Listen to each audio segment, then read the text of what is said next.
Welcome to Born to Praise TV channel.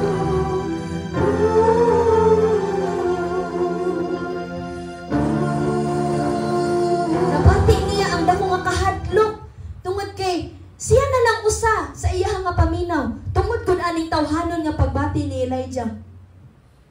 Naguol siya, nahadlok siya pag-ayo kay patyon gud lagi siya kay nakita baya niya kung giunsa pagpatay ni Jezebel kadtong kauban niya nga mga propeta nga matinud-anon sa Ginoo.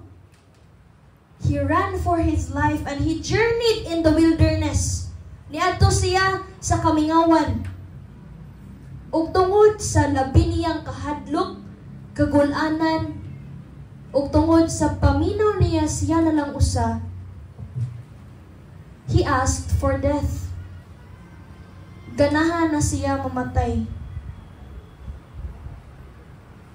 So, mauto niya siya nga, Lord, atong tanawan sa 1 Corinthians chapter 19 verse 4 sa giingon ni 1 Kings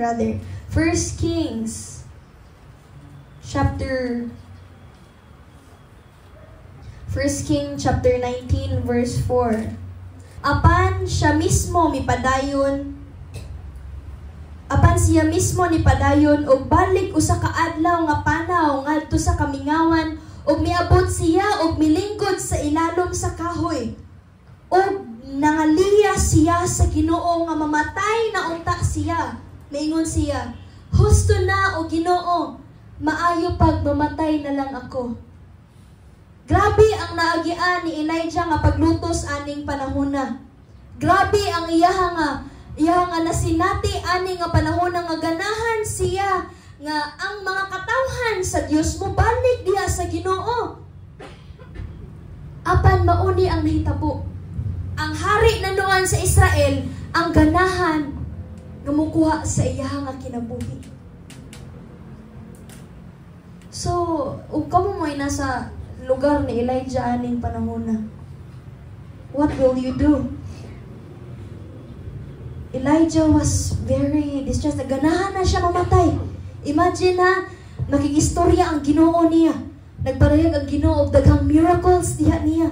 But he felt that wa na siya pag-asa, wa siya paglaom sa kinabuhi.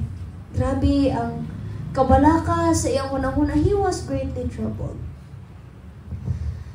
Pero, balo ba mo kung unsay gitubag sa Ginoo niya? Samtang siya nagpundo sa ilalom sa kahoy, nakatulog si Elijah. Ug naay usa ka anghel nga mikablit kaniya ug gihatagan siya og baked cake ug tubig. Mikaon siya, miinom ug natulog pagbalik. Sa panahon nga itawag siya sa Ginoo, ganahan na siya jud maundang iyang kinabuhi. But the Lord comfort him. Ang Ginoo nag-comfort kaniya pinaagi sa pagpahulay sa iyaha nga pisikal nga lawas tungod sa kakapoy nga iyang gibati. Giyatagan siya pagkaon, giyatagan siya tubig sa Dios. The divine intervention of God is very unpredictable. Pwede man kaayo to, no, sa Ginoo nga walaon ang iyang gibati katagan siya kusog. But God comforted him. Gi-comfort siya sa Ginoo. I-comfort siya sa Ginoo. Sa atong mga kinabuhi, igsoon, kung ikumpara sa nahitabo o nahiagom ni Elijah, layo ra kay tinuod. Pero grabe ang dulot. Grabe ang dulot diri nato sa atong mga trouble sa kinabuhi. Mag-trouble na ta sa hala maunsa na niya ugma. Hala, wala na isulod ang bugas. Katong una kong simana dito sa PTC karon, gaunahon ako, hala, wala jud. Pero naara di ay. So, sa atong mga kinabuhi, daghan kaayong mga sitwasyon nga atong huna-huna pwede nga mabalaka. Daghan kaayo nga sitwasyon nga maguna-huna or magtuha-tuha tas atong kinabuhi ug sakto ba ni nga naa ako dire? Maguna-huna ta nga sakto ba ning akong desisyon, Lord? Murag di naman lagi ni mao. Or maguna-huna ta nga unsa naman ni, unsa may mahitabo ugma, unsa may mahitabo sunod ug mupadayon ko ani. Or naa pa ba ni kagawasan akong sitwasyon karon, Lord? Am I able to go through these troubles I have faced? Pwede kaayo nga daghan kaayo ta nga choices sa kinabuhi. Daghan kayo ta nga pareha ra gud ni Alice in the Wonderland. Isa kita Alice in the Wonderland diri. No, si Alice, samtang siya nipili sa duha ka hole, kung asa siya moadto, nangutana siya sa usa ka iring. Ana siya nga, asa man akong pilion ani nga dalan? Unya ana po tong iring, asa man kaganahan moadto? Ana po si Alice, wala ko kabalo. Ana po tong iring, unsa may pulos kung pagpili nimo kung wala po ka kabalo asa ka padulong? So, si Alice naglibog siya. Kung asa siya moadto, kung asa iyang pilion, pero wala po siya kabulo asa siya padulong. So, gaduha-duha iya nga huna-huna. Naa siya choice nga pwede ni duha ang bangag pero na siya upat ka choice. Duha ra ang bangag ngayang adtuan pero na siya upat ka choice. Pwede mo siya sa wala. Pwede mo siya sa tuo. Pwede og mobalik siya siyang agi.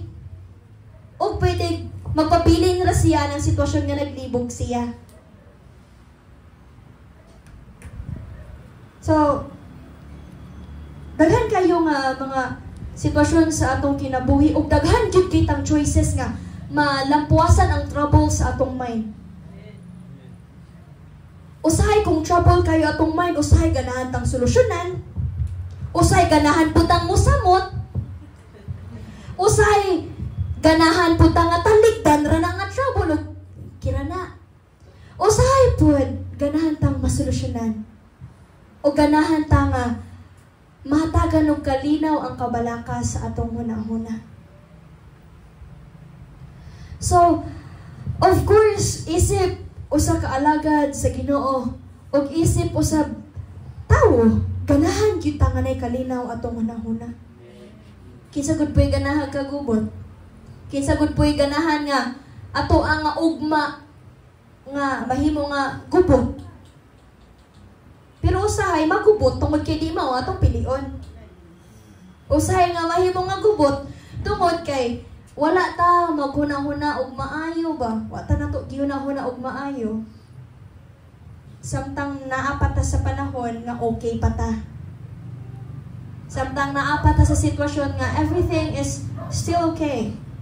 Ug sa panahon nga troubled na kayo ta, wala ta mo balik or mo tan-aw sa Dios sa kalinaw. Remember that the other name of Jesus is Prince of Peace. Si Jesus Christ ang hari sa kalinaw. So, unsa man ang ato ang iyan nga buhaton mga igsoon? When we want to find peace in a troubled mind, una, we must understand the troubled mind. Understanding the troubled mind. In Psalms chapter 42 verse 11, nganong mag-uol ug mabalaka man ako, kinahanglan mo salig ako kanimo ug dayigon ko ikaw pag-usab, ikaw nga akong manluluwas og Dios. Kini nga pulong igsoon gisulti ni David. Sa pagkinabuhi ni David isip usa ka dato kaayo nga hari, isip usa ka bantugan kaayo nga warrior. Daghan ang nagapas sa kinabuhi ni David. Daghan ang nagapas nga ganahan siya nga patyon. Dili lang si Saul. Pero si Saul jud ang pinaka-main na nagapas sa iyang kinabuhi. Daghan kaayo nga ganahan nga mupatay niya, daghan king ganahan mulupig diha kaniya. Of course, isip usa ka tawo makabatik gyud og kabalaka. Apan unsa ang giingon ni David? Nganong mag-uol og babalaka man ako? Imagine ha sa kinabuhi ni David, kinabuhi na gali niya ang ganahan nga kwaon. But still, niingon siya, nganong mabalaka man ako? Nganong mag-uol man ako? Nakaingon ba ta sa tong kinabuhi, anak mga igsoon? Nga, ug wala na tay bugas, nganong mabalaka man ko? Pero walay lihok. Lahi po na. Lahi po na. Lahi po na ang kahigda ka niya. Wa kay pagkaon, nganong mabalaka man ako? Lahi po na. Or kung naana ta sa eskwelahan nato og manatay daghang nga galamon, nagahigda ra ka. Nganong mabalaka man ako? Pero hagbong ka. Imo nang gipili. Imong gipili. So again, ni ana si David, bisan iya nga kinabuhi, daghan king gaapas sa iyang kinabuhi. He said, nganong mabalaka o mag-uol man ako? Sa imong kinabuhi, igsoon, kung naamang kay sitwasyon nga, may tabo nimo nga, mabalaka na ka imong hunahuna, dili na mapirmi imong kasing-kasing. Remember this verse. Nganong mabalaka man ako? Nganong mag-uol man ako? Di man kud ba ni kayan may guol sila? Nabi ako'y heart. Mag-uol jud ko, mag-cry jud ko. But remember, so na dili pinatok palabihan atong kaguol. We can cry. We can cry above all to God. Dili mag-cry po ta katong magpasamot sa atong sitwasyon. We can cry out to God. Kinahanglan mo salig ako kanimo ug dayigon ko ikaw pag-usab. Dayigon ko ikaw pag-usab. Again. Pag-usab. I will worship you again. So when you are in great distress, worship God again. Draw close to God again. Dili kay pabilin na kaghilom-hilom din ha. Gaangulo sa imong sitwasyon, gasamot-samot, trata sa atong gibati. What David have said? Kinahanglan mo salig. Trust. Musalig ko ni mo, Lord. Og dayigon ko ikaw pag-usab. Ikaw nga akong manluluwas og Dios. The Lord can save you from any troubles and distress you have in your life. If you understood nga kana nga kabalaka, kana nga trouble sa imo nga kinabuhi, og nakabalo ka, og giila nimo nga makaya man na sa kong Ginoo. Og imo nga giila nga kana imong kabalaka makaya sa Ginoo, dili ka mapukan igsoon. That's the problem of some people nga kana ganing na depressed or na nagka-anxiety. Then pagfargan po dayon tanila og mga kuano nga kanang unsa may kalabutan sa pulong sa Ginoo, bana ang Dios nganong hinani man ko. Right? Mo ko din ay i-backfire sa mga depressed people or sa mga mga tawo nga ngano man.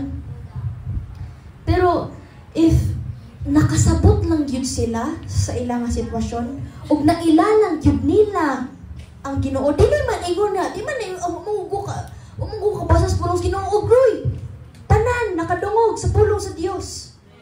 Doon kamong tanan nagikapuyan parehaan ang mga mata nga nagtuka na.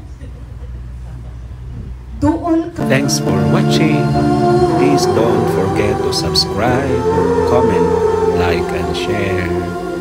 Until my next video. Bye. God bless us all.